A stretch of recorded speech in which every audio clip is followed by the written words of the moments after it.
ओम ओंकार स्वरूपमंत्राणाम् उत्तमे परिकीर्तितये ओंकारेण पल्लवदेव संसारादितारीशि। सभी मंत्रों में ओंकार ही उत्तम मंत्र है। ओंकार रूपी नौका से ही संसार सागर पार होगा और होता है। जगत में जन्म लेने वाला प्राणी मात्र मर्त्य है। मृत्यु के पास से छूटने के बाद देवताओं ने वेद त्रयी का सहारा लिया। छद धातु आच्छदानार्थ है। देवता वेदों की गुफा में छिप गए। इससे वेदों को छंदस ऐसी संज्ञा प्राप्त हुई। परंतु वहां भी मृत्यु ने देवताओं का पीछा किया, इसलिए देवता ओमकार के आश्रम में गए। ये ओमकार वेदों के किले का दुर्गम और अभेद्य स्थान है। वहां मृत्यु को प्रवेश नहीं मिला और देवता अमर हो गए।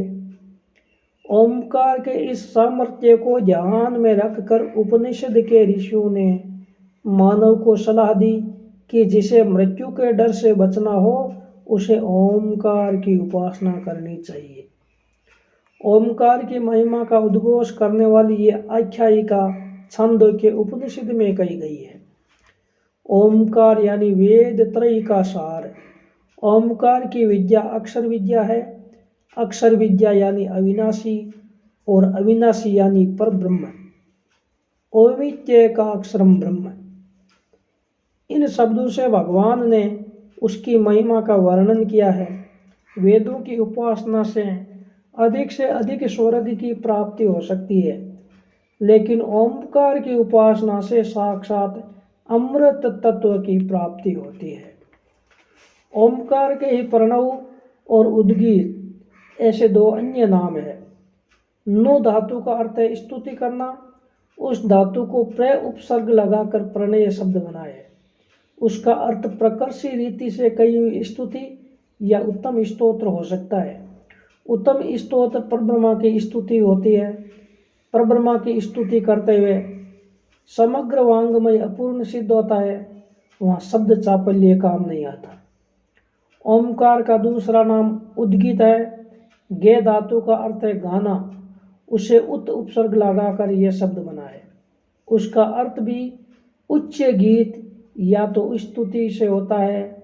शब्द जहाँ नहीं पहुँचते उस पर ब्रह्मा का उत्तम स्तवन हेतु ऋषियों ने सकल संकेत जो 3.5 मात्राओं में मिल जाते हैं ऐसे ओमकार का प्रयोग किया है। तस्य वाचक प्रणव ओम, यह ध्वनि पर ब्रह्मा का वाचक बना। छांदोग्य उपनिषद में ऐसी एक दूसरी कथा है। देवता और दानवों के बीच हुए संग्राम में असुरों का पराभव करने के लिए देवता ने उद्गीत का आश्रय लिया, परंतु उद्गीत का स्पष्ट अर्थ उसके ध्यान में न आने से उन्होंने सांसोश्वास वाणी आंख कान मन आदि को ही अनुक्रम उद्गीत समझकर उपासना की।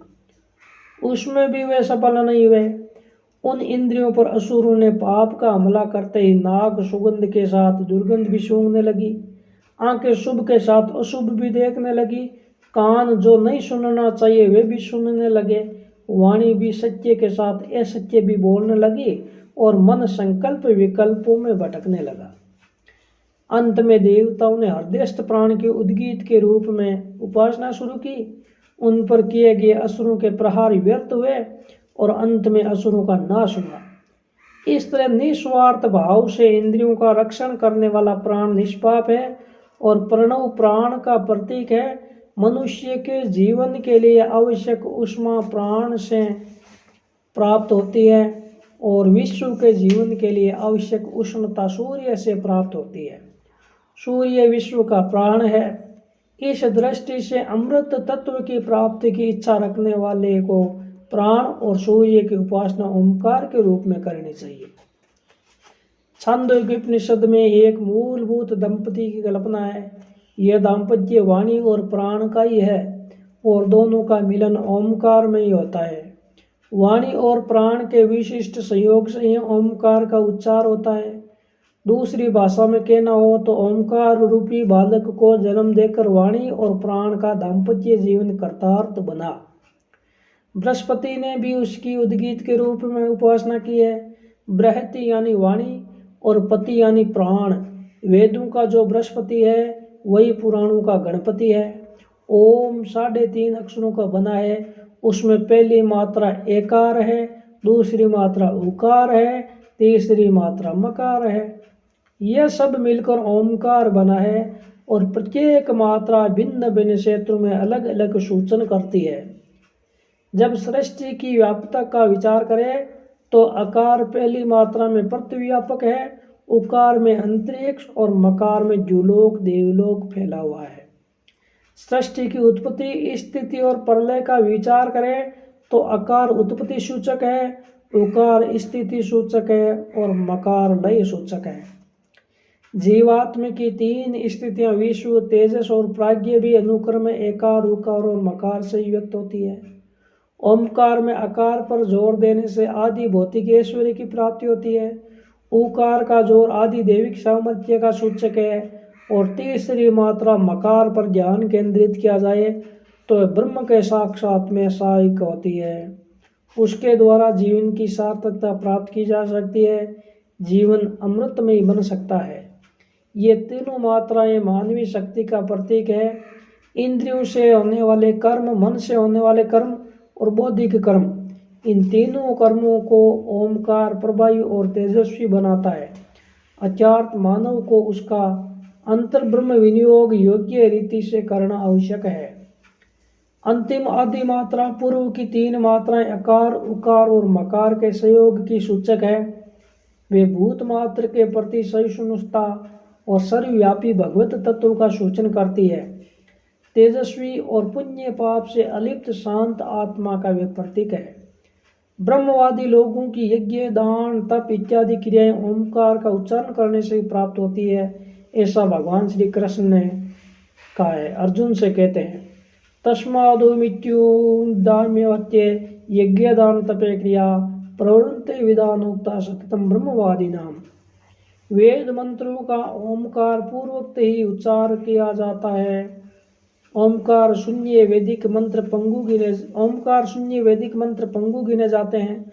ओमकार पूर्वक किए हुए सभी पाप कर्म सात्विक होते हैं। कर्म के प्रारंभ में ओमकार अंधकार में दीपक या वीरान में पथ दिखने वाले मार्गदर्शक के समान है। प्रारंभ किए हुए काम को अंत तक पहुंचाने में वे सहायता करता है। इतना ही नहीं, कर्म में स्थित दोषों को भी वे दूर करता है। कर्मों के बंधन से छूटने के लिए ऋषियों ने एक तरकीब ढूंढ निकाली है और वह तरकीब है ओमकार की। कर्म के आरंभ में ओम तत्सत बोलने से यज्ञ, दान आदि कर्म बाधक न बनकर मोक्षदायक बनते हैं। ओमकार बिंदु संयुक्तम नित्यम ध्यायन्ति योगिने कामदम मोक्षदम चे ओमकाराय नमो नमः। समग्र विश्व ओम में समा जाता है। इच्छा सिद्धि और मोक्ष प्राप्ति सभी जिसमें समाविष्ट है। ऐसे ओमकार का योगी सतत ध्यान करते हैं। ओम की उपासना करने के लिए योग्य अधिकार होना चाहिए। जब तक दृश्य या श्रव्य जगत के विषयों के लिए संपूर्ण विरक्ति निर्माण नहीं होती, तब तक ओमकार की उपासना करना अनाधिकृत चेष्टा है।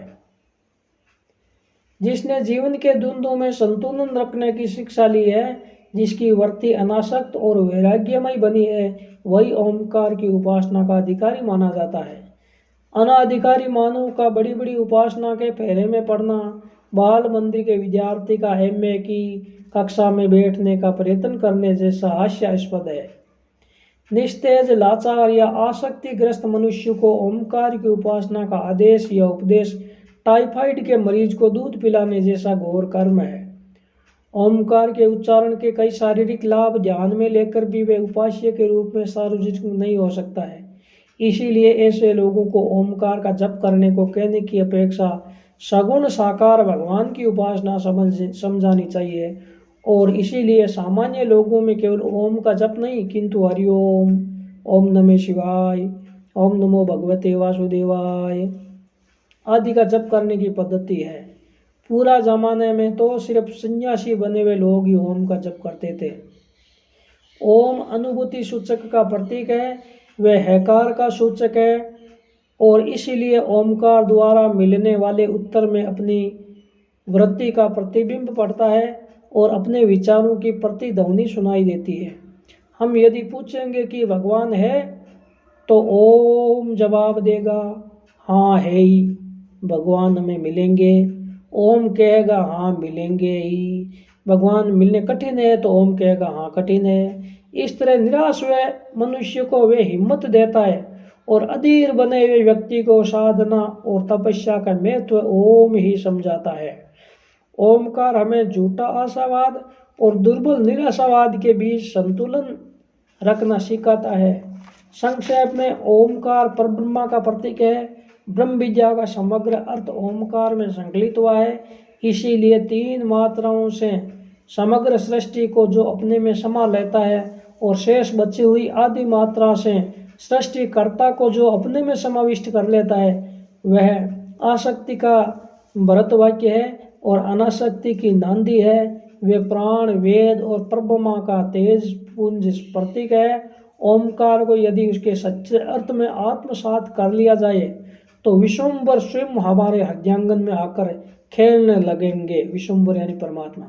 इसीलिए उपनिषद ने उद्घोष किया है कि ओमकार प्रभवा देवा, ओमकार प्रभवा स्वरा, ओमकार प्रभुम सर्वं त्रैलोक्यम से चराचरम। ओम हरि ओम।